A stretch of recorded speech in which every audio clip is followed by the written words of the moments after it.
ഇനി ഞാൻ വന്നിട്ടുള്ളത് ഈവനിംഗ് സ്നാക്സ് റെസിപ്പി ആയിട്ടാണ്. വൈകുന്നേരം ചായയുടെ കൂടെ കഴിക്കാൻ പറ്റുന്ന നല്ല ടേസ്റ്റി ആയിട്ടുള്ള 4 മണി പലഹാരമാണ് ഇത്. അപ്പോൾ ചെയ്തെടുക്കുന്നത് എങ്ങനെയെന്ന് നോക്കാം.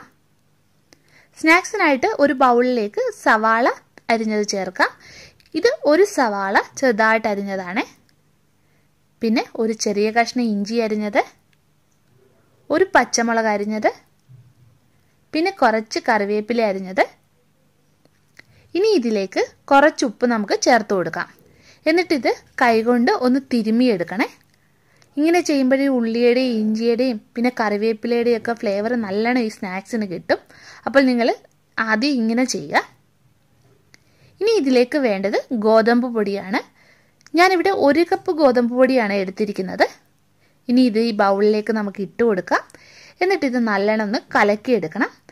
ഇഡ്ഡലി മാവിൻ്റെ പരുവത്തിൽ കലക്കിയെടുക്കണം. ഒരുപാട് ലൂസാകരുത്. കുറേശ്ശെ വെള്ളം ഒഴിച്ചിട്ട് കലക്കിയെടുക്കുക.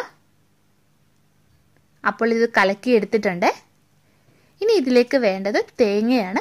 ഞാനിത് 1/4 കപ്പ് തേങ്ങ തിരുമിയതാണ് എടുത്തിട്ടുള്ളത്. പിന്നെ 1/2 ടീസ്പൂണ് പെരിഞ്ജീരകം ചേർത്ത് കൊടുക്കാം. പിന്നെ വേണ്ടത് എരിവിന് ആവശ്യമായിട്ടുള്ള മുളക് പൊടിയാണ്. 1/2 ടീസ്പൂൺ മുളക് പൊടി ചേർക്കുന്നുണ്ട്.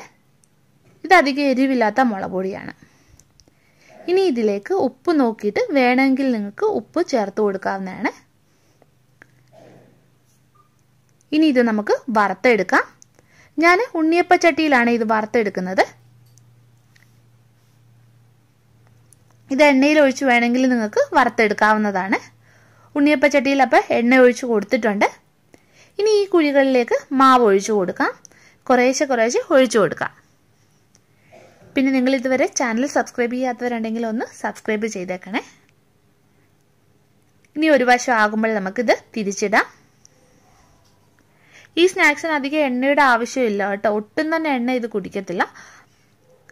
ഇനി ഇത് നമുക്ക് തിരിച്ച് മറിച്ചു വിട്ടിട്ട് മൂപ്പിച്ചെടുക്കാം. അപ്പോൾ മൂത്ത് വന്നിട്ടുണ്ട്. എണ്ണയിൽ നിന്ന് നമുക്കിത് കോരി മാറ്റാം. അപ്പോൾ ടേസ്റ്റി ആയിട്ടുള്ള സ്നാക്സ് തയ്യാറാക്കി എടുത്തിട്ടുണ്ട്. കുട്ടികൾക്കൊക്കെ വളരെയധികം ഇഷ്ടമാകും ഇത്. നിങ്ങൾ ഉറപ്പായിട്ടും ഇതൊന്ന് ചെയ്ത് നോക്കണേ. പിന്നെ വീഡിയോ ഇഷ്ടപ്പെടുകയാണെങ്കിൽ ഒന്ന് ലൈക്ക് ചെയ്യാനും ഷെയർ ചെയ്യാനും മറക്കല്ലേ. ഇനി നമുക്ക് വീണ്ടും നല്ലൊരു റെസിപ്പിയുമായിട്ട് കാണാം.